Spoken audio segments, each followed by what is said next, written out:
أعوذ بالله من الشيطان الرجيم بسم الله الرحمن الرحيم الحمد لله إن الحمد لله نحمده ونستعينه ونستغفره ونعوذ بالله من شرور أنفسنا وسيئات أعمالنا من يهده الله فلا مضل له ومن يضلل فلا هادي له وأشهد أن لا إله إلا الله وأشهد أن محمدا عبده ورسوله أما بعد فإن أصدق الحديث كتاب الله وخير الحديث حديث محمد صلى الله عليه وسلم وشر الأمور محدثاتها وكل محدثة بدعة وكل بدعة ضلالة وكل ضلالة في النار. எல்லா புகழும் புகழ்ச்சியும் வணக்கங்களும் ஏக இறைவன் அல்லாஹ் ரப்பல் ஆலமீன் அவர் ஒருவனுக்கே என்றென்றும் சொந்தமானது. அவன் தனித்தவன், யாதொரு இணையோ துணையோ தேவையோ இல்லாதவன். அவன் யாரையும் பெறவும் இல்லை, யாராலும் பெறப்படவும் இல்லை, அவனுக்கு நிகராக எதுவுமே இல்லை என்று சாட்சியம் சொல்கின்றது. அந்த ஏக இறைவனின் சாந்தியும் சமாதானமும் நமது சத்திய தூதர், சன்மார்க்கத்தின் போதகர், நம் உயிரிலும் மேலான நம்முடைய தலைவர் நபிகள் பெருமானார் ஸல்லல்லாஹு அலைஹி வஸல்லம் அவர்கள் மீது என்றென்றும் உண்டாகட்டும். அன்பிற்கினிய சகோதரர்களே, அல்லாஹ்வுடைய மிகப்பெரிய கிருபையால் மற்றும் ஒரு வெள்ளிக்கிழமை அடையும் வரை ரப்புல் ஆலமீன் என்னுடைய ஆயுளையும் உங்களுடைய ஆயுளையும் நீட்டியாக புரிந்து இந்த உலகத்திலே இன்னும் ஒரு குறிப்பிட்ட காலம் நன்மைகளை செய்யக்கூடிய பாக்கியத்தை அல்லாஹ் நம் எல்லோருக்கும் தந்தருள் புரிந்து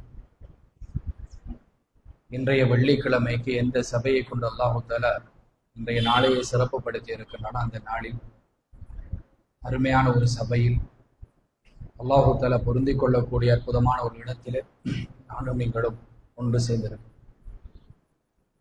இந்த சபைக்கு அல்லாஹ் தஆலா என்ன கூலியை நிர்ணயித்திருக்கிறான், அந்த கூலியை முழுமையாக எனக்கும் உங்களுக்கும் தந்தருள் புரிவானாக என்று பிரார்த்தித்தவனாக. அன்பிற்கினிய சகோதரர்களே,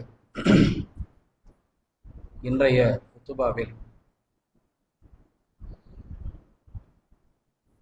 அல்லாஹு தஆலா இந்த உலக வாழ்க்கையில் மனிதர்களோடு நமக்கு இருக்கக்கூடிய தொடர்புகளில் முதன்மைப்படுத்தி வைத்திருக்கக்கூடிய பெற்றார்களுடைய தொடர்பிலும்,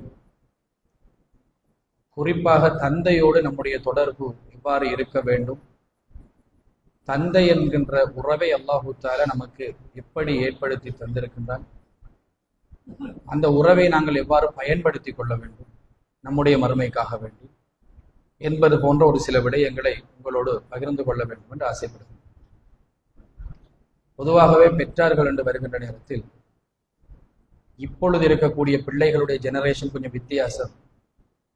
ஆனால் நாங்கள் எல்லாம் வளர்ந்த அந்த ஜெனரேஷனில் நம்முடைய வீட்டிலே வில்லனாக வாப்பா இருப்பார், நமக்கு ஆதரவாக உம்மா தான் இருப்பார். நம்முடைய எந்த பிரச்சனையாக இருந்தாலும் உம்மாவிடத்திலே போய் சொல்லி உம்மாவிடத்திலே தீர்வு அடையக்கூடியவர்களாக நாங்கள் இருப்போம். வீட்டிலே வாப்பா என்றால் கொஞ்சம் ஒரு பயம், ஒரு மரியாதை, ஒரு வித்தியாசமான ஒரு நிலைமையை நாங்கள் காணக்கூடியதாக இருக்கு. பொதுவாகவே தந்தைமார்களுடைய பெருமதிகள் வழங்காமலேயே அவர்களுடைய ஆயுள்களை முடிந்து போகின்ற காலங்களை நம்முடைய வாழ்க்கையில நாங்கள் அனுபவித்திருக்கின்றோம். சில நேரங்களில் அவர்கள் உயிரோடு இருக்கின்ற காலத்தில் அவர்களுடைய பெருமதிகள் வழங்காமல் அவர்கள் இந்த உலகத்தை விட்டு நீங்கியதன் பின்னால் அவர்களுடைய பெருமதிகளை நினைத்து அவர்களோடு நல்ல முறையில் உறவாடுவதற்கு, நல்ல முறையிலே வாழ்வதற்கு கிடைக்கவில்லை என்று அங்கலாய்க்கக்கூடிய எத்தனையோ மக்கள் இந்த உலகத்தில் இருக்கத்தான் செய்கின்றனர். தாயுடைய நிலைப்பாட்டை பொறுத்த மட்டிலே கொஞ்சம் வித்தியாசம். மார்க்கத்தை நேரடியாக எடுத்து பார்க்கின்ற நேரத்திலும் அல்லாஹ்வுடைய தூதரிடத்திலே ஒரு நபித்தோழர் வந்து, அல்லாஹ்வுடைய தூதரை, இந்த உலகத்திலே நான் அதிகமாக உறவு கொள்வதற்கு, நான் கொஞ்சம் கதைத்து கொண்டிருப்பதற்கு, என்னுடைய காலங்களை கொஞ்சம் கழிப்பதற்கு மிக தோதுவான மிகச் சிறந்த ஒரு உறவு எது என்று கேட்ட நேரத்தில் அல்லாஹ்வுடைய தூதர் தாய் என்றுதான் சொன்னார். அதற்கு பின்னால் யார் என்று கேட்ட நேரமும் தாய் என்றுதான் சொன்னார். மூன்றாவது தடவை யார் என்று கேட்ட நேரமும் தாய் என்றுதான் சொன்னார்கள். நான்காவது தடவையும் கேட்கின்றார்கள், வேறு யாரையாவது அல்லாஹ்வுடைய தூதர் சொல்வார்களா என்று பார்த்தா தந்தை என்று சொன்னார்கள். இந்த ஹதீதை நாங்கள் தாய்க்கு முக்கியத்துவத்தை கொடுப்பதற்காக வேண்டி பயன்படுத்துவதிலே தவறு கிடையாது. ஆனால் தந்தைக்கு அவ்வளவு முக்கியத்துவம் கிடையாது என்கின்ற ஒரு நிலைமைக்கு அதை கொண்டு செல்வதற்காக வேண்டி பயன்படுத்தி விடக்கூடாது. நம்மளே அதிகமானவர்கள் இந்த ஹதீதை தாய்க்குத்தான் கூடுதலான முக்கியத்துவம், தந்தைக்கு அவ்வளவு முக்கியத்துவம் கொடுக்கவில்லை என்பது போன்று நாங்கள் பார்க்கணும். அப்படி அல்ல. இந்த உலகத்திலே எத்தனையோ உறவுகள் நமக்கு இருக்கின்றது, எத்தனையோ மனிதர்களோடு நாங்கள் வாழுகின்றோம், எத்தனையோ மக்களோடு நாங்கள் உறவு பாராட்டிதான் இந்த உலகத்திலே இருக்கின்றோம் சகோதரர்களை. அதிலே 3 இடத்தை அல்லாஹ்வுடைய தூதர் தாய்க்கு கொடுத்து அடுத்த இடத்தை தந்தைக்கு தான் கொடுத்தார்கள். எனவே தந்தை என்று சொல்பவர் 2வது இடத்தில் 3வது இடத்தில் இல்லை என்கின்ற அந்த வாக்குவாதத்தை நாங்கள் ஏற்றுக்கொண்டால் கூட 4வது இடத்தில் தந்தை தான் இருக்கின்றார்.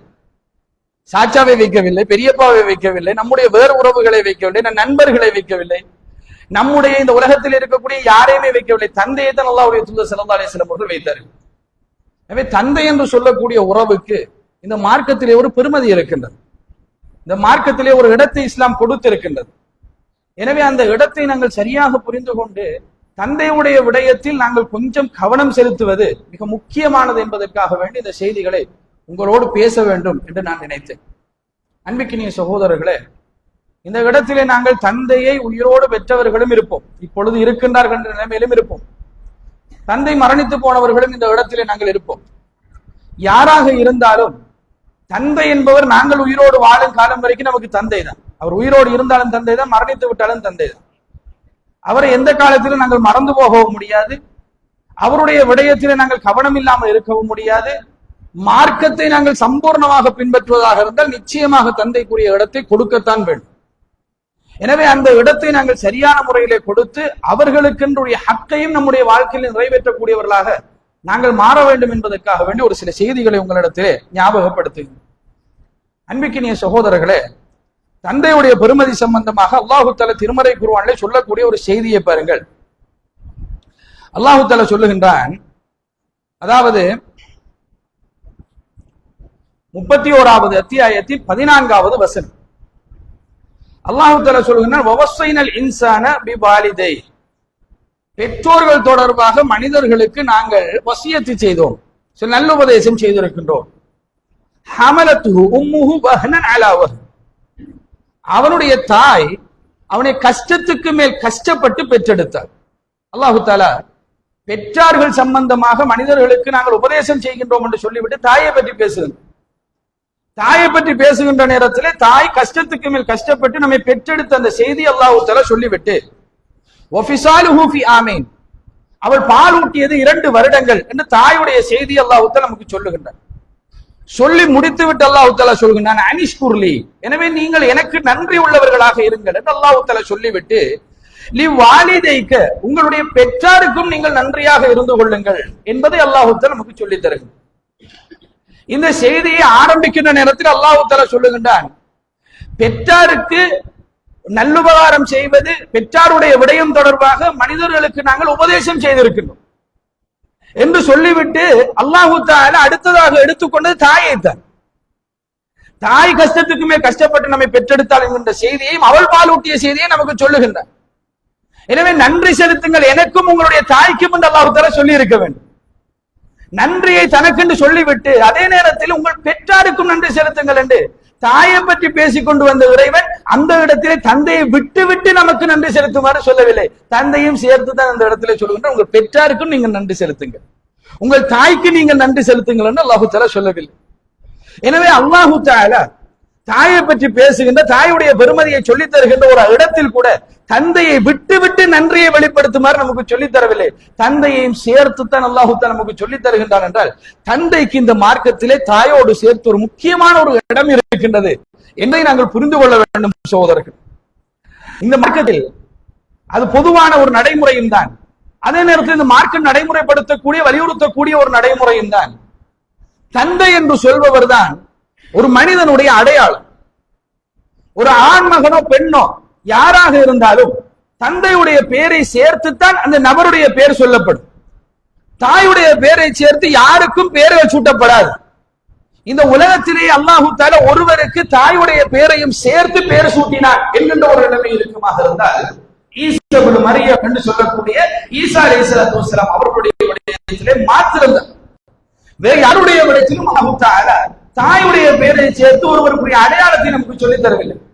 ஒரு மனிதனுடைய அடையாளமே தந்தை தான். எதுவரைக்கும் அடையாளம்?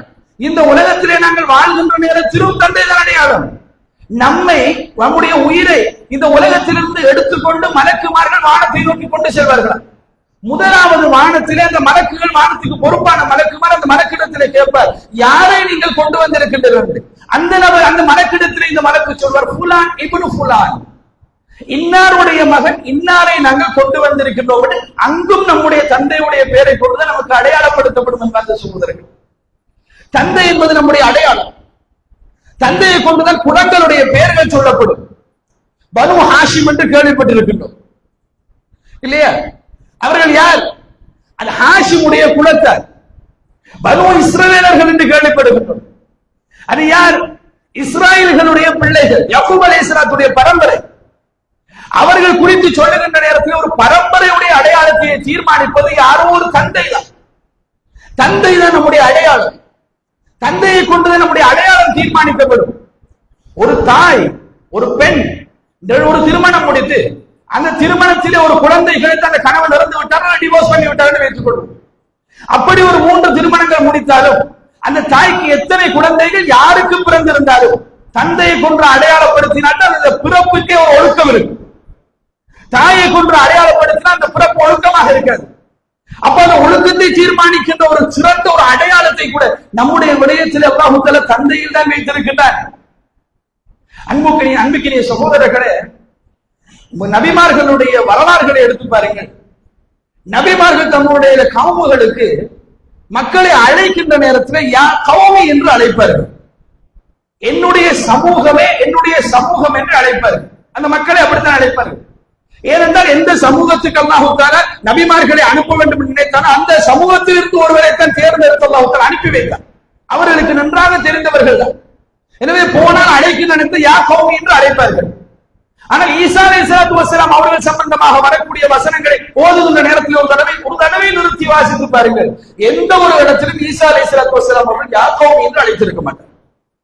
யா பனி இஸ்ராயீல் என்று தான் அழைப்பார். அந்த மக்களோடு தான் இருந்தார். அந்த மக்களுடைய உறவு தான் அவருக்கு. மரியம் அலைஹிஸ்ஸலாத்து வஸ்ஸலாம் அவர்களுக்கு தந்தை இருந்தார்கள். மரியம் அலைஹிஸ்ஸலாத்து வஸ்ஸலாம் அவர்களுக்கு தாய் இருந்தார்கள், சாச்சா இருந்தார்கள், குடும்பம் இருந்தது, அவர்களை சுற்றி மக்கள் இருந்தார்கள். ஈசா அலைஹிஸ்ஸலாத்து வஸ்ஸலாம் அவர்களை பெற்றுக்கொண்டு வந்த இடத்தில் கூட குடும்பத்தார் தான் முதலாவது கேள்வி கேட்டார்கள். அந்த இடத்திலே மக்கள் எல்லாம் இருந்தார்கள். அவர்களுக்கு ஒரு குடும்பம் இருந்தது, அவர்களுக்கு ஒரு கோத்திரம் இருந்தது என்பது வெளிப்படையாக விளங்கினாலும் ஒரு இடத்தில் கூட யா கௌமி என்று என்னுடைய சமூகம் என்று அவர்கள் அழைத்தது கிடையாது. ஏனென்றால் அவர்களுக்கு தந்தை கிடையாது. அவர்கள் அழைக்கின்ற நேரத்திலே கூட யா பனி இஸ்ராயீல் என்றுதான் அழைப்பார்கள். அவர்களை வேறு ஒரு சமூகமாகத்தான் அழைப்பார்கள். தந்தையை கொண்டு அவர்கள் அந்த சமூகத்திலே சேர்க்கப்படவில்லை. அந்த சமூகத்திலே ஒருவராக இஸ்லாமே அவரை கொண்டு வரவில்லை. அதனால அல்லாஹ் கூட திருமறை குர்ஆனிலே பனு இஸ்ரவேலர்களுடைய அந்த பரம்பரையிலே வந்தவராக ஈசா அலைஹிஸ்ஸலாத்து வஸ்ஸலாம் அவர்களை சொல்லவில்லை. அந்த பரம்பரையிலே பிறந்தவர் தான். ஆனால் தந்தை தான் அடையாளம் என்பாங்க சகோதரர்கள். தந்தையை கொண்டுதான் அடையாளம் தீர்மானிக்கப்படுகின்றது. எனவே நமக்கு அடையாளத்தை தந்தவர் நம்முடைய தந்தை. அது யாராக வேண்டுமானாலும் இருக்கட்டும், நாங்கள் எப்படி பிறந்தவர்களாக வேண்டுமானாலும் இருக்கட்டும், நம்முடைய வாழ்க்கையிலே நாங்கள் அந்த தந்தையை மார்க்கமுள்ள தந்தையாக எடுத்தாலும் சரி, மார்க்கம் இல்லாத ஒரு தந்தையாக இருந்தாலும் சரி, அது பிரச்சனை கிடையாது. அவர் தந்தை தான். அந்த அடையாளத்தை ஒரு காலத்துக்கு நம்மால் மாற்ற முடியாது. தந்தையோடு நாங்கள் நடந்து கொள்கின்ற விடயத்தை அவர் இஸ்லாத்திலே இருக்கின்றார்களா இஸ்லாத்திலே இல்லையா என்பதை வைத்து தீர்மானிக்கப்படுவது கிடையாது. அவர் கொள்கையிலே இருக்கின்றார்களா கொள்கையிலே இல்லையா என்பதை வைத்து தீர்மானிப்பது கிடையாது. தந்தையுடைய விடயத்திலே அந்த உறவு என்பது நம்ம அழிக்க முடியாத ஒரு உறவு. நம்முடைய அடையாளம் நமக்குள்ளே இருக்கக்கூடிய அடையாளம் என்பதை நாங்கள் புரிந்து கொள்ள வேண்டும் சோதரர்கள். இது குலத்தை தீர்மானிக்கின்ற விடயம். அடுத்து இந்த மார்க்கத்தில் சில உறவுகளை சொல்லி சில மக்களை நாங்கள் அழைக்கலாம். அவர்கள் உண்மையாகவே உறவாக இருக்க வேண்டிய தேவை கிடையாது. இப்ப சில நேரத்தில் கொஞ்சம் வயசான மனுஷனாக மாமான்னு அழைப்போம். அவர் நமக்கு மாமாவெல்லாம் இருக்க மாட்டாரு. அவர் யாருன்னே தெரியாது, பள்ளியில உட்கார்ந்து இருப்பாரு. அந்த மனுஷனை அழைக்கிறது ஒரு மரியாதை அழைக்கணும்ன்றதுக்காக மாமா இங்க வாங்க, அவருக்கு நம்முடைய குடும்பத்துக்கு நம்முடைய தாய்க்கோ தந்தைக்கோ எந்த சம்பந்தமே இருக்காது, மாமான்னு அழைப்போம். மார்க்கத்திலே தவறான கேட்டால் கிடையாது, அது எந்த பிரச்சனையும் கிடையாது. சில நேரங்களில் இந்தியா போன்ற பிரதேசங்களுக்கு போனா சித்தப்பாண்டு கூட அழைப்பார்கள், யாருமே தெரியாது, ஆனா சித்தப்பாண்டு அழைப்பார்கள். அந்த மாதிரி பேசக்கூடியவர்கள் இருக்கின்றார்கள். நமக்கு எந்த உறவு என்று தெரியாமல் ஏதாவது ஒரு உறவை கொண்டு அழைப்பது இருக்கின்றது, அதுல பிரச்சனை கிடையாது, மார்க்கத்திலே அதில் தவறு காண்பது கிடையாது. எந்த அளவுக்கு என்றால் உம்மா என்று கூட வயதான ஒரு மூதாட்டியை நாங்கள் அழைப்பதில் தவறு கிடையாது. ஏதோ ஹதீதுகளிலே கூட யா உம்மா என்று அழைத்த சம்பவங்கள் நிறைய வந்திருக்கின்றது. ஆனா தன்னுடைய தாயல்ல. ஆனால் யா அபி என்று என் தந்தை இல்லாத ஒருவரை இந்த மார்க்கம் அழைப்பதற்கு அனுமதிக்கிறது. என்னுடைய வாப்பா இல்லாத ஒருவரை வாப்பா என்று நாங்கள் அழைக்க முடியாது. அல்லாஹ்வுடைய தூதர் அதை கண்டித்து சொன்னார்கள். அவ்வாறு அழைக்கவே கூடாது. இந்த மார்க்கத்திலே ஒரு கண்டிப்பான குற்றம் அது. இந்த மார்க்கத்திலே அவ்வாறு அழைக்கவே முடியாது. இது இஸ்லாம் தந்தைக்கு கொடுத்திருக்கின்ற நலவு, தந்தைக்கு கொடுத்திருக்கின்ற அந்தஸ்து. இந்த அந்தஸ்தை நாங்கள் சரியான முறையில் புரிந்து கொள்ள வேண்டும் என்பது அந்த சகோதரர்கள். தந்தைக்கு ஒரு அந்தஸ்து இருக்கின்றது, தாய்க்கு எந்த அந்தஸ்து இருக்கின்றது நான் இல்லைன்னு சொல்லவில்லை, அது இருக்கின்றது. அதற்கு ஒரு தகுதி இருக்கின்றது, அந்தஸ்து இருக்கின்றது. அவரோடு நாங்கள் நல்ல முறையில் நடந்து கொள்ள வேண்டும் என்பது உண்மை. ஆனா தந்தைமார்கள் இன்றைக்கு சமூகத்தில் அதிகமாக விடப்பட்டவர்களாகத்தான் இருக்கின்றார்கள் சோதரர்களே. தாயை கூட சில நேரங்களில் அரவணைத்துக் கொள்வதற்கு மகனும் ரெடி, மகளும் ரெடி. ஆனா தந்தையை எடுத்து வீட்டிலே வைத்துக் கொள்வதற்கு மகனும் ரெடி இல்லை, மகளும் ரெடி இல்லை. ஏன்னா குறைந்தது தாயை வேலைக்கு உதவிக்காக ஒத்தாசைக்காகவாவது வைத்துக் கொள்ளலாமே இல்லை, சமைக்கிறதுக்கு வீட்டு வேலைகளை செய்யறதுக்காவது உதவிக்காகவாவது இருப்பாள் என்கின்ற ஒரு மனநிலைமை இருக்கின்றதோ தெரியாது. அல்லாஹ் தஆலா பாதுகாக்க வேண்டும். அழைத்து வீட்டிலே வைத்துக் கொள்வதற்கு நிறைய பேர் தயார். ஒரு இடத்திலே சந்தித்தேன், கிட்டத்தட்ட 9 அல்லது 10 பிள்ளைகள். தந்தையை பொறுப்படுவதற்கு யாரும் தயார் கிடையாது. பந்தாடுகின்றார்கள் தந்தையை. நீங்கள் வைத்துக் கொள்ளுங்கள், நீங்கள் வைத்துக் கொள்ளுங்கள், நீங்கள் வைத்துக் கொள்ளுங்கள் என்று சொல்லி ஒரு 2 மாத காலங்கள் ஒவ்வொருவருக்கும் பிரித்து கொடுத்த எப்படாவது 2 மாசம் முடியும் என்று பார்க்கின்றார்கள். முடிந்து விட்டதனால் அவசரமாக தந்தையை அடுத்தவருடைய தேவைக்கு அனுப்பி வைப்பதிலே கவனமாக இருக்கின்றார்களே தவிர தந்தையை நான் பராமரிக்க வேண்டுமே, என்னுடைய 2 மாதம் முடிகின்றது, என்னால் முடிந்த அளவுக்கு அவருக்கு செய்ய முடியவில்லை, தம்பி இடத்துல இன்னொரு மாசம் கடன் கேட்டு என்னுடைய தந்தையை நான் வீட்டில் இன்னும் கொஞ்ச காலம் பார்த்துக் கொள்வதற்காக வேண்டி வைத்துக் கொள்வோமே என்று நினைக்கின்ற அளவில் எல்லாம் இல்லாமல் போகக்கூடிய ஒரு காலத்தை நோக்கி நாங்கள் போவதனால் தான் தந்தையுடைய பெருமதியை சொல்ல வேண்டிய ஒரு நிர்பந்தம் என்பார்கள் சொல்வதற்கு. தந்தை என்பவரும் பெருமதியானவர். தந்தை என்பவர் நமக்கு அடையாளம் மாத்திரமல்ல, நம்முடைய வாழ்க்கையில நிறைய விடயங்களில் நாங்கள் சாதித்ததற்கு மிக காரணமாக இருந்தவர். இந்த தந்தைக்கு இஸ்லாம் கொடுத்திருக்கின்ற அந்தஸ்துகள் என்பது மிக வித்தியாசமானது. அல்லாஹ்வுடைய தூதர் ஸல்லல்லாஹு அலைஹி வஸல்லம் அவர்கள் சொன்னார்கள், அந்த வமாலுக லிஅபீக என்று சொன்னார்கள். நீயும் உன்னுடைய செல்வமும் உன்னுடைய தந்தைக்குரியவர்கள். அப்படி என்றால் என்ன அர்த்தம்? இதை வழங்கப்படுத்துகின்ற நேரத்திலே பொதுவாகவே ஒட்டுமொத்த உலமாக்களும் எல்லோரும் வைத்து சொல்லக்கூடியது, தன் மகனுடைய செல்வம் தந்தைக்கு தந்தையுடைய செல்வம் தான்.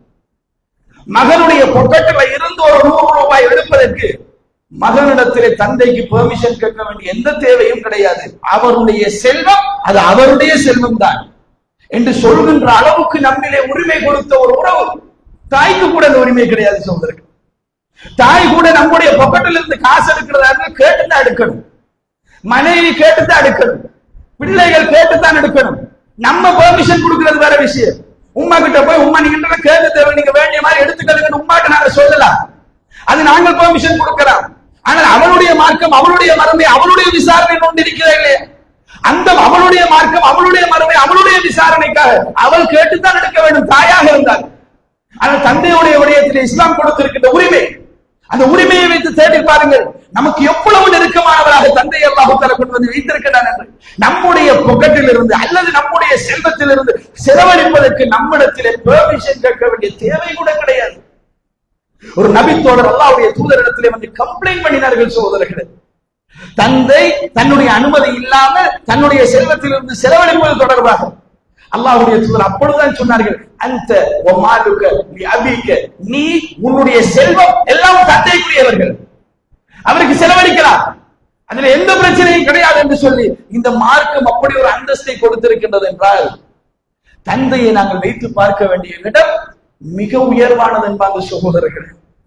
அல்லாஹ்வுடைய தூதர் ஸல்லல்லாஹு அலைஹி வஸல்லம் அவர்கள் இந்த தந்தைக்கு இந்த அளவுக்கு பெருமதியை கொடுத்ததற்கு என்ன காரணம் என்பதை விளங்குவதற்கு ஒரு செய்தியை சொன்னார்கள். அல்லாஹ்வுடைய தூதர் சொன்ன ஒரு செய்தி போதும் என்பார் சகோதரர்கள். ஹசன் ரலியல்லாஹு அவர்களும் ஹுசைன் ரலியல்லாஹு அவர்களும் விளையாடி கொண்டிருக்கிறார்கள். விளையாடி கொண்டிருக்கிற நேரத்தில் ரசூல் ஸல்லல்லாஹு அலைஹி வஸல்லம் அவர்கள் ரெண்டு பேரையும் கூப்பிட்டு அப்படியே அணைக்கிறார்கள். ஹசன் ரலியல்லாஹு யார்? பேரப்பிள்ளை. ஹுசைன் ரலியல்லாஹு பேரப்பிள்ளை. பேரப்பிள்ளைகளை அப்படி அணைக்கிறார்கள். அணைத்து கொண்டு அல்லாஹ்வுடைய தூதர் ஸல்லல்லாஹு அலைஹி வஸல்லம் அவர்கள் சொல்கிறார்கள், இன்னல் வலத, நிச்சயமாக குழந்தை செல்வம் என்பது இருக்கின்றதே, மபுகலத்தும் வஜ்பலத்தும் என்றார்கள்.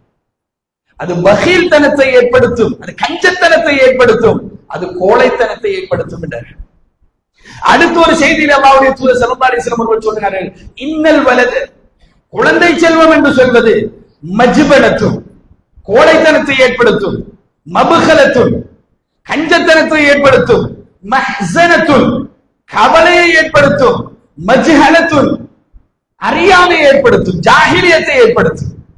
இந்த 4 அம்சங்களும் ஒரு ஆணிடத்திலே ஒரு பிள்ளை கிடைத்து விட்டதால் வந்துவிடும் என்பார்கள் சகோதரர்கள். இது பொதுவாகவே உள்ளது. அடுத்தவர்களுடைய விடயத்திலே கஞ்சத்தனை காட்டுவதில்லை, தன்னுடைய விடயத்திலே ஒரு கஞ்சத்தனத்தை காட்டிக்கொள்ளும். ஒரு தந்தையாகும் வரையிலே ஒரு சுதந்திரம் நம்மிடத்திலே இருக்கும். இந்த இடத்திலே தந்தைகளாக இருக்கக்கூடிய எல்லாரும் இதை ஃபீல் பண்ணி இருப்பீர்கள். நீங்கள் ஃபீல் பண்ணுவது மாத்திரமல்ல, நான் ஃபீல் பண்ணுவது மாத்திரமல்ல, நம்முடைய பெற்ற நம்முடைய தந்தையும் அதைத்தான் ஃபீல் பண்ணி இருப்பார்.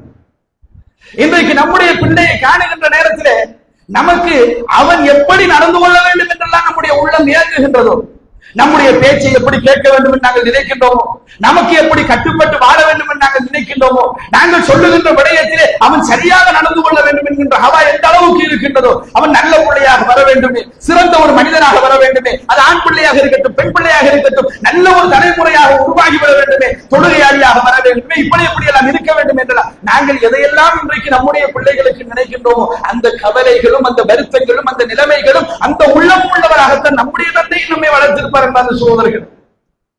இந்த 4 அம்சங்களும் போதும் நம் தந்தையோடு நாங்கள் நல்ல முறையில் நடந்து கொள்வதற்கு. முதலாவது கஞ்சத்தனம்.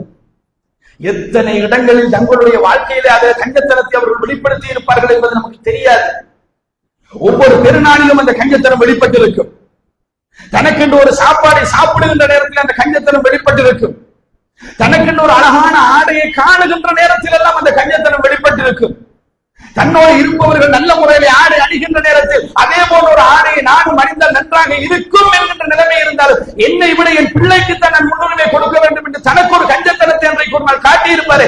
அந்த கஞ்சத்தனம் அவருடைய வாழ்க்கையிலே வெளிப்படும் பிள்ளை என்கின்ற ஒரு செல்வம் வருகின்ற நேரத்தில் தனக்கென்று செலவழிப்பது, தனக்கென்று தேவைகளை நிறைவேற்றுவது, தனக்கென்று வாழ்வதை விட்டுவிட்டு நமக்காக வாழ்ந்தவர்கள் நம்முடைய தந்தை.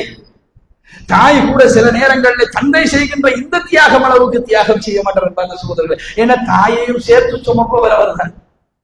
இந்த உலகத்தில் தாயையும் சேர்த்து நமக்காக வேண்டி இந்த உலகத்திலே சுமக்கக்கூடிய மனிதர் அவர்தான் என்கின்ற அளவிலே இந்த உலகத்திலே வாழுகின்றார். இன்றைக்கும் வாழ்ந்து கொண்டிருக்கிறார், வாழ்ந்து மரணித்திருப்பார். அவர்களை நாங்கள் மறந்துவிடக் கூடாத ஒரு காலத்திலும் நமக்காக வேண்டி என்றைக்காவது ஒரு இடத்தில் அவர் அவமானப்பட்டிருப்பார். அல்லாஹ்வுடைய சொன்னார்கள் மஜ்பலத்துன் என்று சொன்னார்கள். அவர்களிடத்தில் ஒரு கோழைத்தனம் வரும். ஏன் அந்த கோழைத்தனம் வந்தது? நமக்காக வேண்டி வந்தது. நிறைய இடங்களிலே வீரத்தை வெளிப்படுத்தக்கூடியவராக இருந்திருப்பார். ஆனால் குழந்தை செல்வம் என்று ஒன்று வந்துவிட்டது என்று சொன்னால், என் குடும்பம் ஒன்று இருக்கின்றது, என்னை நம்பி சில மக்கள் இருக்கின்றார்கள், அவசரப்பட்டு என் வீரத்தனத்தை எல்லாம் காட்ட போய் அது என் குடும்பத்தை பாதிக்கின்ற நிலைமை வந்துவிடக் கூடாது என்பதிலே ஒரு கோழைத்தனம் உருவாகிவிடும் என்பார்கள் சகோதரர்களே. அதிகமாக சத்தம் போட்டு பேசுவதற்கு நாங்கள் பயப்படுவோம், சண்டை பிடிப்பதற்கு பயப்படுவோம். இந்த மாதிரி நம்முடைய தந்தையும் பயப்பட்டு இந்த உலகத்திலே வாழ்ந்திருப்பார். எத்தனையோ இடங்களிலே நீதியை பேச வேண்டும், நியாயத்தை பேச வேண்டும், சத்தமாக பேச வேண்டும் என்று உள்ள துடிக்கும். அவருடைய நாவுகள் அசைவதற்கு ஆரம்பிக்கும். ஆனாலும் அடக்கி கொண்டு இருந்திருப்பார். இந்த உலகத்திலே என்னை நம்பி ஒரு குடும்பம் இருக்கின்றது, எனக்கு பிள்ளைகள் இருக்கின்றார்கள் என்று ஒரு கோழைத்தனத்தை உருவாக்கிய சந்தர்ப்பம். இந்த சந்தர்ப்பம் நம்முடைய எல்லா தந்தைமாருடைய வாழ்க்கையிலும் உண்டு அன்பார்ந்த சகோதரர்களே. மஜ்பலத்துன் அல்லாஹ்வுடைய தூதர். மஹ்ஸனத்துன், அடுத்தது நமக்காக வேண்டி நம்முடைய தந்தையுடைய உள்ளத்தில் அவர் ஏந்தி கொண்ட ஒரு அம்சம் தான் மஹ்ஸனத்துன். எந்த நேரத்திலும் ஒரு கவலை, பிள்ளைகள் தொடர்பான கவலை, எங்கு போனாலும் கவலை. நம்ம எல்லாம் கவலை இல்லாமல் இருந்திருப்போம். இப்ப நம்ம கவலைப்படுறோம் நம்முடைய பிள்ளைகளை நினைச்சு. நாங்கள் எங்கிருந்தாலும் நம்முடைய பிள்ளைகள் என்ன செய்கின்றார்களோ தெரியும், அவருடைய சாப்பாட்டுக்கு என்ன வழி, அவர்கள் இப்பொழுது எங்கு போகின்றார்களோ தெரியாத கவலை நம்முடைய உள்ளத்திலே இருக்கும். ஆனால் ஒரு காலத்தில் நம்முடைய தந்தையும் நம் தொடர்பாக அப்படி இருந்திருக்கின்ற அந்த நேரத்தில் நாங்கள் அவர் தொடர்பாக கவலையோடு இருந்திருக்க மாட்டோம். நாங்கள் சாப்பிட்டோமா என்கின்ற கவலை அவரிடத்தில் இருக்கும். இப்பெல்லாம் நம்ம என்ன எதிர்பார்ப்போம்? நம்ம பிள்ளைகளுக்கு சில நேரத்தில் ஊரை விட்டு ஊர் வந்து அந்த இடத்துல இருந்து பிள்ளைகள் சாப்பிட்டான்னு கால் பண்ணி கேட்கிற நேரத்துல ஒவ்வொரு பிள்ளையாக கேட்போம், சாப்பிட்டாங்களா சாப்பிட்டாங்களா சாப்பிட்டாங்களா சாப்பிட்டாங்க. நம்ம ஒரு புள்ள கூட நம்மளை கேட்காது சாப்பிட்டீங்களா வைப்பாங்க. அந்த நேரத்திலும் ஒரு கவலை வருது. இதே கவலையை நாங்களும் நம்முடைய தந்தைக்கு கொடுத்திருப்போம் என்பது அந்த சகோதரர்களே. நம்மிடத்துல கேட்ட நேரத்திலும் நாங்களும் கேட்டிருக்க மாட்டோம், பாப்பா நீங்க சாப்பிட்டீங்களான்னு. இருந்தாலும் நம்மை பற்றி கவலைப்படக்கூடியவர்களாக நம்முடைய தந்தை இருந்திருப்பார். அந்த வாழ்க்கையை அல்லாஹ் தாயிடத்திலே கொடுக்கவில்லை, தந்தையிடத்திலே தான் அல்லாஹ் கொடுத்திருக்கிறார். கவலையோடையே வாழ்ந்திருப்பார், கவலையே நம்முடைய வாழ்க்கையாக கொண்டிருப்பார். நமக்கு ஒரு நோய் வந்தால் அதிகமாக கவலைப்படக்கூடியவர்களாக அவர் தான் இருப்பார். தாயுடைய கவலை என்ன? தொப்புள் கொடி உறவோடு இருக்கின்ற கவலை, அழுவார், அவ்வளவுதான். ஆனா தந்தையுடைய கவலை என்ன? பிள்ளைக்கு ஒரு சோகம் இல்லாமல் போய்விட்டது என்று சொன்னால் அழுது ஒதுங்க முடியாது என்பாங்க சோதரர்களே. சோகமாக உட்கார்ந்து விட முடியாது, உழைக்க வேண்டும். சில வேளைகளிலே அதிகமாக உழைக்க வேண்டிய தேவை ஏற்பட்டிருக்கும், அதிகமாக பிள்ளைக்காக வேண்டி செலவழிக்க வேண்டிய ஒரு சந்தர்ப்பம் ஏற்பட்டிருக்கும், நிர்பந்தம் ஏற்பட்டிருக்கும். அதற்காக வேண்டி வெளியிலே போக வேண்டும், அதற்காக வேண்டி 4 பேரிடத்தில் பேச வேண்டும் என்று கோழைகளாக ஒடுங்கி போய் எத்தனையோ பேரிடத்தில் கெஞ்சி காசுகளை நன்கொடையாக வாங்கிக் கொண்டு பிள்ளைகளுடைய ஆபரேஷன் செய்த எத்தனையோ தந்தைமார் இருக்கின்றார்கள். சில நேரங்களிலே அவர்கள் அந்த மாதிரியான தேவைகள் வருகின்ற நேரத்தில் பிள்ளைகளுக்காக வேண்டி அடுத்தவர்களிடத்தில் கேட்கின்ற நேரம் அவர்களுக்கு ஒரு தன்மானம் இருந்திருக்கும், பரவாயில்லை எடுத்து வைத்திருப்பார்கள். பிள்ளை முக்கியம் என்று சொல்லி இப்படியெல்லாம் வாழ்ந்த வாழ்க்கையை நம்மால் ஒரு காலத்தில் வீடு கட்ட முடியாது என்பார்கள் சகோதரர்களே. அடுத்த அல்லாஹ்வுடைய தூதர் ஸல்லல்லாஹு அலைஹி வஸல்லம் சொன்னார்கள், மஜ்ஹலத்துன், அவனிடத்தில் ஒரு அறியாமை உருவாகும். எத்தனையோ தந்தைமார்களை பார்ப்போம், அடுத்தவர்களுக்கு நிறைய அட்வைஸ் பண்ணுவார்கள். தன்னுடைய பிள்ளை என்று வருகின்ற நேரத்தில் அந்த அட்வைஸ் எல்லாம் செல்லாது, அவருக்கு என்ன சொல்வது என்பதை வழங்காது. தன்னுடைய பிள்ளைக்கு எதை செய்வது என்று தெரியாமல் அடுத்தவர்களிடத்தில் அட்வைஸ் கேட்கக்கூடியவர்களாக எத்தனையோ கவுன்சிலர்ஸ் இருக்கின்றார்கள் என்பாங்க சகோதரர்களே. அடுத்தவர்களுக்கு சொல்வார்கள், தன் பிள்ளை என்று வருகின்ற நேரத்தில் ஒரு அறியாமை ஏற்பட்டுவிடும். இந்த அறியாமையும் ஒரு மனிதனிடத்தில் ஏற்படும். சில நேரங்களில் யாரையாவது சொந்தக்கார வீட்டுல போய் இருக்கிற நேரத்துல அங்க அந்த பிள்ளைக்கு ஒரு அடி விடும், உடனே கவலை வருமா இல்லையா? என்ன செய்யும்? அடிக்காதீங்க பிள்ளையாட்டு. ஆனா வீட்டுல விட நல்லா வச்சு சாத்துறவரா இருப்பார், இவர் நல்லா அடிப்பார் வீட்டுல. ஆனால் அந்த இடத்துல அந்த பிள்ளைக்கு அடிக்கிற நேரத்துல அந்த மனசு தாங்காது, அடிக்காதீங்க என்று.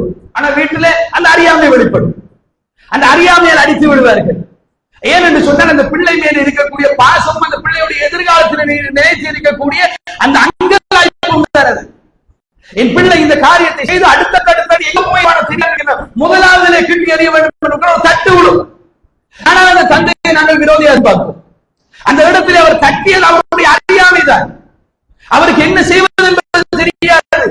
ஆனால் அதற்கு பின்னாலே இருந்தது பகைமை அல்ல, பாசம், அன்பு. அன்பு காட்டுவதற்காக அடித்த இடத்துல ஒட்டு விழுந்தது. அந்த அன்பை பகையாக நினைக்கக்கூடிய எத்தனையோ பிள்ளைகள் இருக்கிறார். எனக்கு மட்டும்தான் வாப்பா அதிகமாக அடிக்கிறது என்று சொல்லி. அன்பிக்கினிய சகோதரர்களே, இதிலே நாங்கள் மிகச் சரியாகவும் மிக கவனமாகவும் இருந்து கொள்ள வேண்டும். நம்முடைய தந்தைமார்கள் இதை சுமந்தவர்களாகத்தான் நம்மை வளர்த்தார்கள். நாமும் நம் பிள்ளைகளை அப்படி சுமந்தவர்களாகத்தான் வளர்த்துக் கொண்டிருக்கிறோம். நமக்கு உண்மையாக இருந்தால் தந்தையும் அது உண்மைதான் சகோதரர்கள்.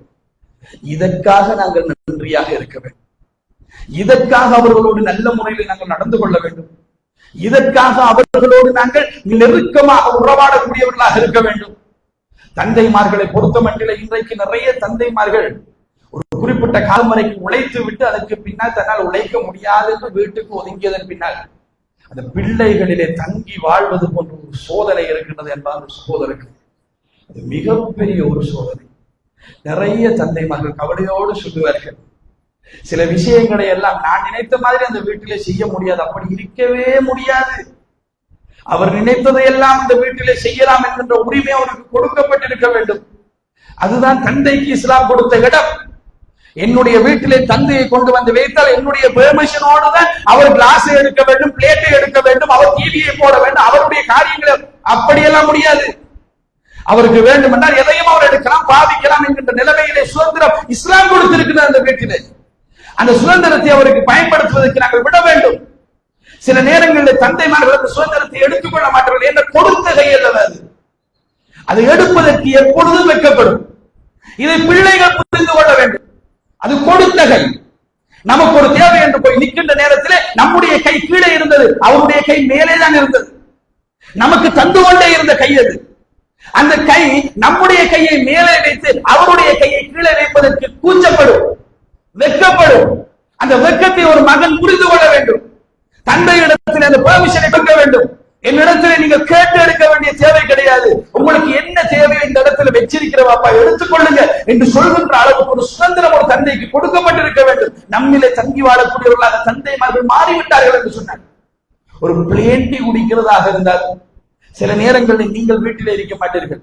அவர்கள் எதை போய் வெளியிலே சம்பாதிப்பது? வீட்டிலே சில நேரங்களில் ஒரு பிளேன் டீ கேட்டால் கிடைக்காது என்கிற நிலைமை இருந்தால் அந்த பிளேன் டீயை வாங்குவதற்கு ஒரு 50 ரூபாய்க்காக வேண்டி அது இல்லாத ஒரு நிலைமையில அந்த பிளேன் டீயை கூட குடிக்க முடியாமல் வீட்டிலேயே ஒதுக்கின எத்தனையோ தந்தைமார்கள் இருக்கின்றார்கள் என்பாத சோதரர்கள். இந்த நிலைமைகள் எல்லாம் நம்முடைய தந்தைமாருக்கு நாங்கள் கொடுக்க கூடாது. அவர்கள் நாங்கள் தேவை என்று போய் கேட்ட நேரம் எல்லாம் நமக்கு தந்ததுதான் நமக்கு தெரியும். அதை தருவதற்காக வேண்டி எவ்வளவு கஷ்டத்தை அவர்கள் தாங்கினார்கள் என்பது நம் யாருக்கும் தெரியாது. அதை சொல்லி காட்டவும் மாட்டார்கள். அந்த நிலைமையில இருந்து நம்முடைய தந்தைக்கு நாங்கள் செய்யக்கூடிய உபகாரம், முதலாவது உபகாரம் நம்முடைய எல்லா விடயத்தையும் அவருக்காக வேண்டி திறந்து கொடுப்பது. உயிரோடு இருந்தால் மரணித்து விட்டார்கள் என்று சொன்னால் அவர்களுக்காக வேண்டி பிரார்த்தனை செய்ய வேண்டும். அன்பிக்கினிய சகோதரர்களே, தந்தையுடைய விடயத்தில் பிரார்த்தனை என்று சொல்வது இருக்கின்றதே, அதில் ஒரு விஷயத்தை உங்களிடத்தில் ஞாபகப்படுத்துகின்றேன். தந்தையுடைய பிரார்த்தனைக்கு இஸ்லாத்தில் ஒரு ஸ்பெஷல் இருக்கு. இஸ்லாத்தில் தந்தைக்கு ஒரு ஸ்பெஷல் இருக்கு. இந்த உலகத்துல மற்றவர்கள் நமக்கு செய்கின்ற பிரார்த்தனைக்கும் தந்தை செய்கின்ற பிரார்த்தனைக்கும் ஒரு ஸ்பெஷல் இருக்கின்றது. அல்லாஹ்வுடைய தூதர் ஸல்லல்லாஹு அலைஹி வஸல்லம் அவர்கள் சொல்கின்றார்கள், ஸலாஸு, 3 தஅவாதி யுஸ்தஜாபு லஹுன்ன லா ஷக்க ஃபீஹி. அதாவது 3 வாக்கள் இருக்கின்றது. அல்லாஹ்விடத்தில் ஏற்றுக்கொள்ளப்படும், எந்த திரைமறைவும் இல்லாமல், எந்த ஒரு மறுப்பும் இல்லாமல். யாருடைய 3 துஆக்கள்? தஅவத்துல் மக்லூம், யார் அநியாயம் இழைக்கப்பட்டானோ அவருடைய பிரார்த்தனை அல்லாஹ்விடத்தில் ஏற்றுக்கொள்ளப்படும்.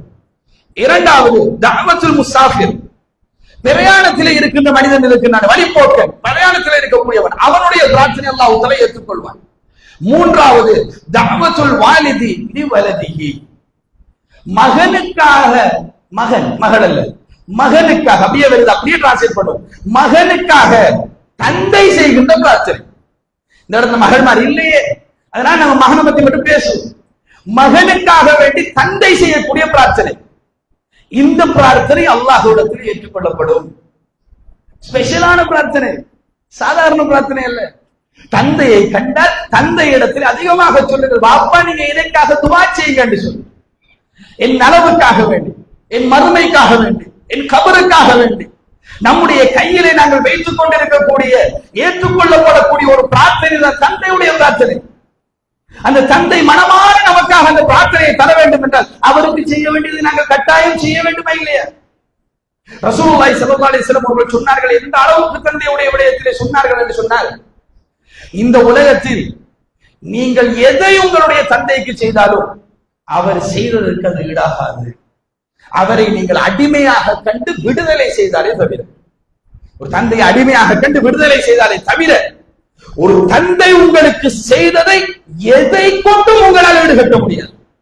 என் வாப்பா எனக்காக கஷ்டப்பட்டார், எவ்வளவோ உழைத்து கஷ்டப்பட்டு என்னை வளர்த்தெடுத்தார், நான் அவரை சொகுசு மாளிகையிலே, தங்க மாளிகையிலே வாழ வைக்க வேண்டும் என்று முடிவெடுத்து வாழ வைத்தால் கூட தந்தை நமக்கு செய்ததை அது ஈடுகட்டாது. ஏனென்றால் நாங்கள் அவருக்கு செய்ய நினைப்பதும் அவர் நமக்கு செய்ததற்கும் இடையிலே மலைக்கும் அளவுக்கும் வித்தியாசம் இருக்கின்றது. அவர் நமக்காக செய்ததற்கு பின்னால் இருப்பது வெறுமனே செயல் மாத்திரமல்ல, நிறைய வேதனைகள். நாங்கள் அவருக்காக செய்ய நினைப்பது என்பது எக்ஸ்ட்ரா.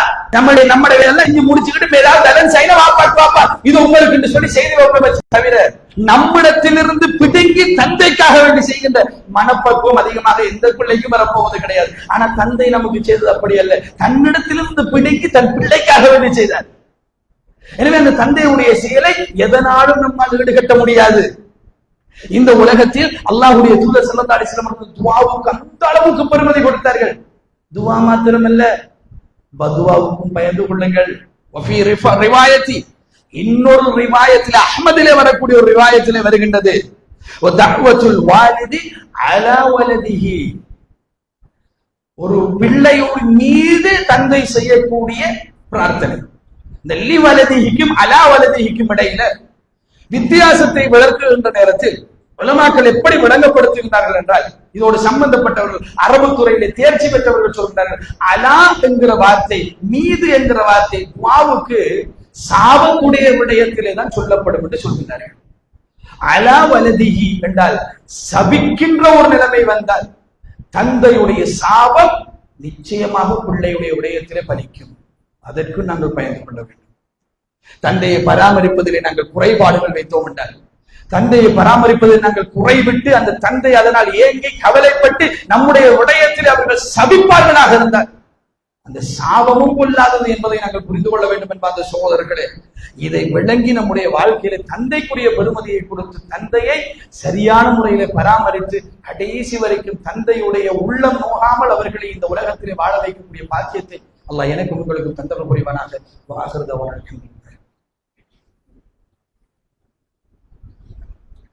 அல்ஹம்துலில்லாஹ்.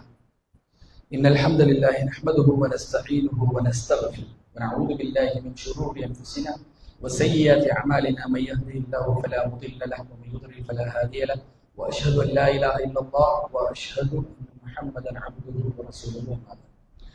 அன்பிற்கினிய சகோதரர்களே, தந்தையுடைய விடயத்தில் இன்னொரு முக்கியமான அம்சம் என்னென்றால், அப்துல்லா இப்னு உமர் ரலியல்லாஹு அன்ஹு அவர்கள் ஒரு நாள் பாதையிலே போய் கொண்டிருக்கிறார்கள். ஒரு மனிதர் வருகிறார். அப்துல்லா இப்னு உமர் ரலியல்லாஹு அன்ஹு அவர்கள் அந்த மனிதனுக்கு பக்கத்திலே போய் அவரோடு கொஞ்ச நேரம் பேசிக் கொண்டிருந்து விட்டு, அப்துல்லா இப்னு உமர் ரலியல்லாஹு இன்னொருவரும் வருகின்றார். அவரை வைத்து விட்டு அப்துல்லா இப்னு உமர் ரலியல்லாஹு அன்ஹு அவர்கள் அந்த வந்த மனிதனுக்கு பக்கத்திலே போய் அவரோடு கொஞ்ச நேரம் பேசிவிட்டு தலைப்பாகையை கலட்டி அவருக்கு அணிவித்து தன்னுடைய ஆடை சால்வையை எடுத்து அவருக்கு போட்டுவிட்டு தன்னுடைய ஒட்டகத்தை கொடுத்து அனுப்பி வைக்கிறார். இது வெளிப்படையாக வந்த மனிதருக்கு, பார்த்து கொண்டிருந்த கூட வந்த மனிதருக்கு ஒரு தர்மம் செய்கின்றார் என்பது போன்று தெரிகின்றது. அப்துல்லா இப்னு உமர் ரலியல்லாஹு அன்ஹு அவர்கள் அந்த மனிதரிடத்தில் வருகின்ற நேரத்தில், தன்னோடு வந்த மனிதரிடத்தில் வருகின்ற நேரத்தில் அவர் கேட்கின்றார், அவர் ஒரு கிராமவாசி, அந்த மனிதருக்கு நீங்கள் ஒரு ஏதாவது காசாக எதையாவது கொடுத்திருந்தார் கூட எடுத்துட்டு போயிருப்பார், இவ்வளவு செய்யணுமா அப்படின்னு கேட்கிறாங்க. கேட்ட நேரத்தில் அவர் சொல்கின்றார், அவர் யாரு தெரியுமா? என் தந்தை உமர் இப்னு கத்தாபுடைய நண்பர் என்கிறார். அல்லாஹ்வுடைய தூதர் ஸல்லல்லாஹு அலைஹி வஸல்லம் அவர்கள் சொல்லி இருக்கின்றார்கள், உங்களுடைய தந்தையுடைய நண்பர்களோடு நீங்கள் நல்ல முறையிலே நடந்து கொள்ளுங்கள். தந்தைக்கு மதிப்பு மாத்திரமல்ல, தந்தையுடைய நண்பர்களுக்கும் மதிப்பு. தந்தை இந்த உலகத்திலே யாரோடு நல்ல முறையில் உறவாடி கொண்டிருந்தாரோ, யாரோடு நல்ல முறையில் இருந்தார்களோ அவர்களை கூட நாங்கள் மதித்து வாழ வேண்டும் என்கின்ற ஒரு விதிமுறையை இஸ்லாம் நமக்கு சொல்லித் தருகின்றது என்றால், இஸ்லாத்தில் தந்தைக்கு எந்த அளவுக்கு ஒரு இடம் இருக்கும் என்பதை நாங்கள் புரிந்து கொள்ள வேண்டும் என்பார் அந்த சகோதரர்கள். நாங்கள் தான் இங்கு இப்படி சில நேரங்களில் இருக்கணும். கொஞ்சம் மரியாதை ஒரு காலத்தில் இருக்கு, மரியாதையே கிடையாது தந்தைமாருக்கு. வீட்டிலே வந்து பார்த்தால் விளங்கும் பிள்ளைகளுடைய ஒழுங்குகள் எல்லாம். வளர்ப்பிலே குறைபாடு என்று சொல்லி அடிக்கடி பேசிக்கொண்டே இருக்க முடியாது, நாங்கள் சரியா தான் வளர்க்க வேண்டும். ஆனால் அந்த பிள்ளைகளுக்கு தந்தையுடைய மரியாதை சொல்லிக் கொடுத்து வளர்க்கப்படுவது கிடையாது. அந்த குறைபாடு நம்மிடத்தில் இருக்கின்றது. ஒரு காலத்தில் நமக்கு தந்தையுடைய பெருமதியை சொல்லக்கூடியவர்களாக தாயாவது இருந்தது. அந்த பெருமதிகள் சொல்லித்தரப்பட்டது, ஒரு மரியாதை இருந்தது. வீட்டுக்கு வந்தால் சில நேரங்களில் சில வீடுகளில் தந்தைக்கு முன்னால் உட்காருவது கூட மரியாதை குறைவாக நினைக்கக்கூடிய ஒரு சமூகம் இருந்தது. சரியா பிள்ளையா என்பது இருக்கின்றது. மார்க்கத்தில் அதுக்கு ஆர்கியூமெண்ட்ஸ் இருக்கின்றது. ஆனால் தந்தைக்கு கொடுக்க வேண்டிய மரியாதையை சரியாக கொடுக்க வேண்டும் என்பதிலே பிள்ளைகள் சரியாக இருந்தார்கள். எனக்கு அரபு நாடுகளுக்கு, சில நாடுகளுக்கு போகின்ற நேரத்தில் அல்லாஹ் தஆலா ரஹ்மத் செய்ய வேண்டும், சில மக்களிடத்தில் அதை காணக்கூடியதாக இருக்கின்றது. ஒரு வீட்டுக்கு ஒரு ஷேகை சந்திப்பதற்காக வேண்டி போயிருந்தோம். ஒரு துக்து, ஒரு மார்க்க அறிஞர், அவரை சந்திப்பதற்காக இன்னொரு மார்க்க அறிஞரோடு போயிருந்தோம். போய் கதைத்துக் கொண்டிருக்கின்ற நேரத்தில் எங்களை முழுமையாக கவனித்தது அந்த மனிதருடைய பிள்ளைகள். பிள்ளைகளை அப்படி வளர்த்திருக்கின்றார்கள். பிள்ளைகளும் தந்தையுடைய பெருமதியை விளங்கி வளர்ந்திருக்கின்றார்கள். அந்த சபைக்குள்ளே வருகின்ற நேரத்திலே சலாம் சொல்லிவிட்டு வருகின்றார்கள். பிள்ளைகள் தான் எல்லா காரியங்களையும் செய்கின்றார்கள். தந்தையை முத்தமிடுகின்றார்கள். நம்மளோட பிள்ளைலாம் நம்மளோட கொஞ்சின காலமே ஞாபகம் இல்லை. ஏதாவது கறக்கணும்னா கொஞ்சுவார்கள். அங்க கறக்கிறதுக்காக கொஞ்சிறதும் கிடையாது சகோதரர்கள், கண்டதுக்காக கொஞ்சுறார்கள். தந்தையை கண்டால் கொஞ்சுகிறார்கள், தலையை கொஞ்சுகின்றார்கள். முத்தமிடுகின்ற நடைமுறை இருக்கின்றது, பராமரிக்கின்ற நடைமுறை இருக்கின்றது. தந்தை எழுப்பி ஒரு வேலை செய்வதற்கு பிள்ளைகள் விடுவது கிடையாது. பிள்ளைகள் எல்லா காரியங்களையும் செய்கின்றார்கள். அந்த சூழலில் அவர்கள் வளர்கின்றார்கள். பார்க்கின்ற நேரத்தில் இப்படி அல்லவா தந்தையை நாங்கள் பராமரிக்க வேண்டும் என்பதை விளங்கிக் கொள்ளலாம். அவ்வளவு அழகான ஒரு நடைமுறை. இரண்டு சகோதரர்களிடத்தில் ஒரு வழக்கு வருகின்றது. என்ன வழக்குன்ற ஒரு விசித்திரமான வழக்கு. நமக்கு அந்த நாட்டில் இருக்கின்ற மக்களுக்கு அது விசித்திரமான வழக்கு அல்ல. நானாக்கும் தம்பிக்கும் இடையில வழக்கு. தந்தையை யார் வைத்துக் கொள்வது என்பது, விரட்டி விடுவது என்பதல்ல, யார் வைத்துக் கொள்வது என்பது. அந்த வழக்கை விசாரித்து விட்டு மூத்த மகனுக்கு தான் உரிமை இருக்கின்றது, மூத்த மகனுக்கு கொடுத்து விட்டார்கள் தந்தையை. இளைய மகன் அணுகின்றான். என்னத்துக்காக வேண்டி? என் தந்தையை பராமரிக்கின்ற பாக்கியம் எனக்கு கிடைக்கவில்லையே என்று அழுகின்றான். இங்க மாறி நடந்திருக்கு. எடுத்தவன் அழுந்திருப்பான், கொடுத்தான் சிரிச்சிருப்பான் இல்லையா? எப்படா வோல் பாஸ் பண்றது என்று பார்க்கக்கூடிய இந்த மாதிரி உலகம் இருக்கக்கூடிய இந்த நாடுகள் எல்லாம் இப்படி நடைமுறைகள் இருக்கின்ற காலத்தில் அங்கு மக்கள் இப்படியெல்லாம் வாதாடி கொண்டிருக்கிறார்கள். சோதரர்கள், தந்தைக்கு இஸ்லாம் கொடுத்த பெருமதியை சரியாக நாங்கள் விளங்கி அவர்களோட நல்ல முறையிலே நாங்கள் நடந்து கொள்ள வேண்டும். பெற்றாருக்கு பொதுவாகவே இஸ்லாம் சொல்லக்கூடிய ஒரு வார்த்தை, அல்லாஹு தஆலா சொல்கின்றான், வகலா ரப்புக அல்லா தஅபுது இல்லா இய்யாஹு வ பில் வாலிதைனி இஹ்சானா. உங்களுடைய பெற்றாருக்கு என்னை தவிர நீங்கள் யாரையும் வணங்கக்கூடாது. வகலா ரப்புக அல்லா தஅபுது இல்லா இய்யா, என்னை தவிர நீங்கள் யாரையும் வணங்கக்கூடாது. வ பில் வாலிதைனி இஹ்சானா, உங்களுடைய பெற்றாரை நீங்கள் நல்ல முறையிலே கவனிக்க வேண்டும், நல்ல முறையில் நடந்து கொள்ள வேண்டும் என்பதை மக்களுக்கு நாங்கள் எச்சரிக்கின்றோம், உபதேசிக்கின்றோம் என்று அல்லாஹ் தஆலா சொல்லிவிட்டு சொல்கிறார், இம்மா யபுலுகன்ன இந்தகல் கிபர், அவர்கள் உங்களிடத்திலே வயதான பருவத்தை அடைந்து விட்டால், அதுஹுமா அவ் கிலாஹுமா, ஒருவரோ அல்லது ரெண்டு பேரும் உங்களிடத்திலே வயதான பருவத்தை அடைந்து விட்டார்கள், ஃபலா தகுல் லஹுமா உஃப், அவர்களுக்கு உஃப் என்கின்ற வார்த்தையை கூட சொல்ல வேண்டாம். வலா தன்ஹருஹுமா, அவர்களை விரட்ட வேண்டாம். வகுல்லஹுமா கௌலன் கரீமா, அழகான வார்த்தைகள் சொல்கிறேன். இதுல எதை செய்கின்றோம் நம்முடைய வாழ்க்கையில் என்று யோசித்து பார்க்க வேண்டும் என்பதற்காக வேண்டி சொல்கிறேன். அல்லாஹ் தஆலா சொல்கின்ற வார்த்தைகளை பாருங்கள். அவர்கள் ரெண்டு பேரில் ஒருவரோ ரெண்டு பேருமோ உங்களிடத்திலே வயதான பருவத்தை அடைந்து விட்டார்கள் என்று சொன்னால், வலா தகுல்லஹுமா உஃப், அவர்களுக்கு சீ என்று சொல்ல வேண்டாம். நம்ம டிரான்ஸ்லேஷன் அப்படிதான் படிச்சிருக்கிறோம். ஒரு மார்க்க அறிஞர் தன்னுடைய உரையிலே சொன்னார், இந்த உப்புங்கிற வார்த்தையை அரபிகள் அதிகமாக பயன்படுத்துவது இந்த வாயை மூடுங்கோடு இப்படி நாங்க வச்சு சொல்லுவோமே, இதுக்குத்தான் அதிகமாக பயன்படுத்துவார்கள். வாயை பொத்துங்க என்றது பயன்படுத்துவார்கள்.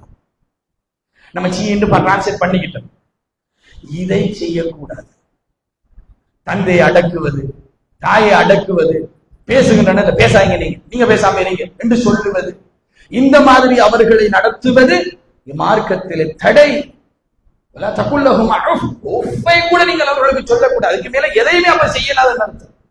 வலா தன்ஹருஹுமா, அவர்களை விரட்ட வேண்டாம், அவர்கள் பாரம் என்று நினைக்க வேண்டாம், அவர்களுடைய அசுத்தங்கள் என்று நினைக்க வேண்டாம்.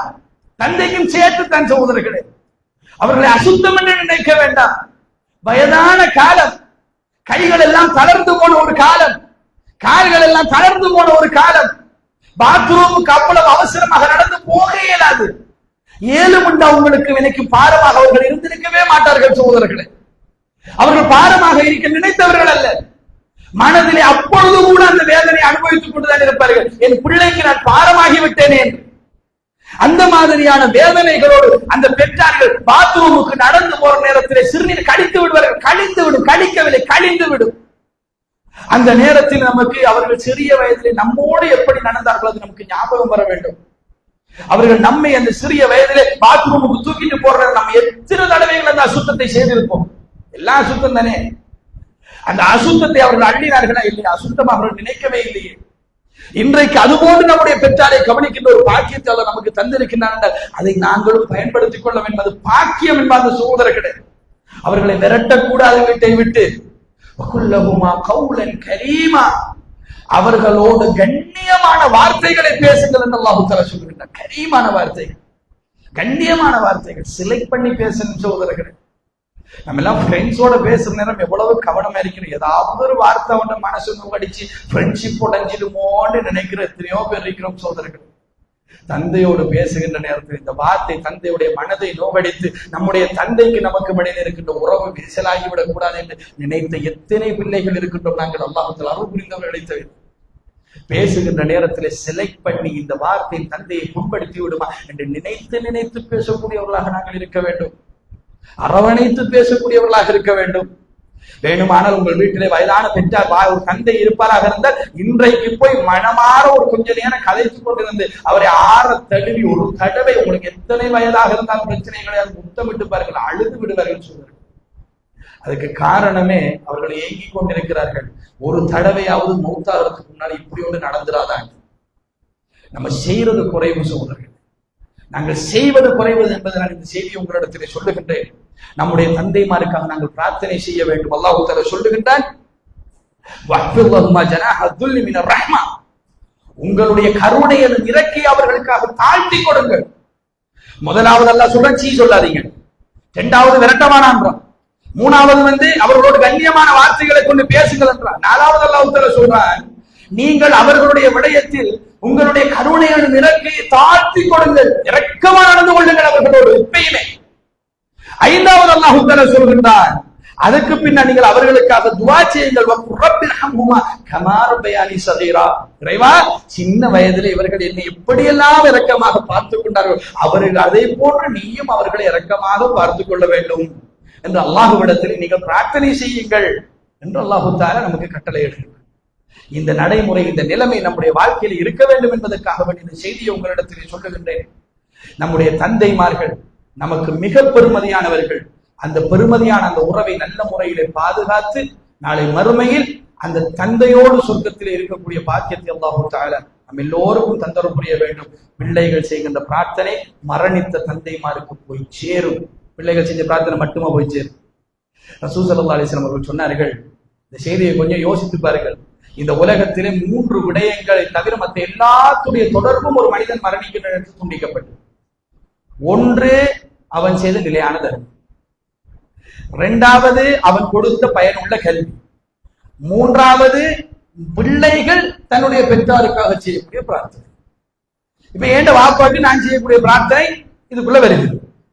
இப்ப நான் எனக்கு யாருன்னே தெரியாத ஒரு மௌத்தான மனுஷனுக்காக துவா கேட்கவே இல்லாத கேட்கல. இப்ப நான் மௌத்தாயிட்டேன். நான் மௌத்தாயிட்டேன் என்றால் என் மகன் எனக்கு செய்கின்ற பிரார்த்தனை இந்த செய்தி சொல்லுது. இந்த செய்தியுடைய அர்த்தம், இந்த இடத்துல இருக்கிற நீங்க யாரும் நான் மௌத்தானதன் பின்னால் எனக்காக துவா செஞ்சு அல்லாஹ் ஏற்றுக்கொள்ள மாட்டான் என்பதை அப்படி நம்ம விளங்கி இல்லையே சகோதரர்களே. மௌத்தான மனுஷனுக்காக யாரும் துவா செய்யறாங்க? அல்லாஹ்வுடைய தூதரே சஹாபாக்களுக்காக துவா செய்திருக்கிறார்கள். யாரும் துவா செய்யலாம், எல்லோருடைய துவாவும் ஏற்றுக்கொள்ளப்படும், எல்லோருடைய துவாவும் போய் சேரும். அந்த நிலைமையில இருக்கின்ற அந்த சந்தர்ப்பத்தில் அல்லாஹ்வுடைய தூதர் அதிலிருந்து பிள்ளைகளுடைய பிரார்த்தனையை மட்டும் தனியாக செலக்ட் பண்ணி சொல்லுகின்றார் என்றால் அது ஸ்பெஷல். அந்த ஸ்பெஷலான பிரார்த்தனை நாங்கள் எந்த காலத்திலும் மறந்து விடக்கூடாது. நம்முடைய பெற்றார்கள் மரணித்து விட்டார்கள் என்றால் நம் தந்தைக்காக தாய்க்காக நாங்கள் துவா செய்ய வேண்டும். மரணித்தவர்களாக அவர்கள் இருப்பார்களாக இருந்தால் அவர்களுக்காக ஒவ்வொரு வக்திலும் அவர்களை ஞாபகப்படுத்த வேண்டும். அதை தவிர இந்த உலகத்தில் அவர்கள் எதையுமே விட்டு போகவில்லை சகோதரர்களே. அந்த சாலிஹான பிள்ளைகளாக நாங்களும் இருக்க வேண்டும். அல்லாஹ் தஆலா அந்த பாக்கியத்தை எனக்கும் உங்களுக்கு தந்தருள் புரிவானாக. வ ஆகிரு தஅவானா அல்ஹம்துலில்லாஹி ரப்பில் ஆலமீன்.